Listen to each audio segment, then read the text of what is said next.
राष्ट्रवादी पक्ष आणि चिन्ह हे अजित पवार गटाला मिळाले आहे, निवडणूक आयोगाचा ते दिला काय सांगा?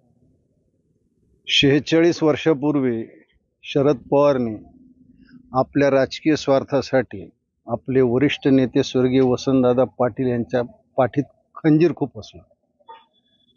मला वाटतं कालच्या निवडणूक आयोगाचा निकाल हा शरद पवारच्या काळजात कट्यार घुसवणाराच निघाला आणि ती कट्यारसुद्धा अजित पवारनं घुसवावी यासारखा दैव दुर्विलास कुठला नाही.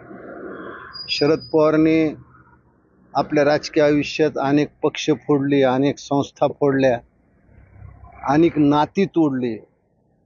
म्हणजे काका पुतण्याचं भांडण लावलं, मामा भाच्याचं भांडण लावलं, आमच्या बीड जिल्ह्यात तर नवरा बायकोचं सुद्धा भांडण लावलं.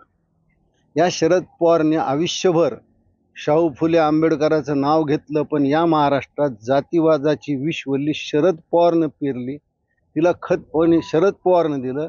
आज जात जातीशी भांडते, समाज समाजाशी भांडते, हे सगळं शरद पवारच्या राजकारणाचं फलित आहे. त्याच्यामुळं आज शरद पवारचा पक्ष त्यांच्या हातून निघून गेला याच्याविषयी वाईट वाटण्याचं काहीच कारण नाही. राष्ट्रवादी उद्या सहानुभूतीचं कार्ड खेळेल, पण शरद पवारविषयी सहानुभूती बाळगण्याचं काही कारण नाही. आयुष्यभर शरद पवारनं जे पेरलं तेच उगवलं आणि तेच त्यांना कापावं लागेल.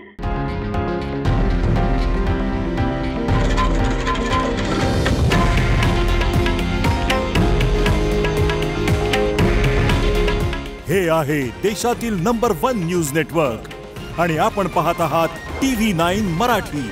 काळजी तुमची, हित महाराष्ट्राचं.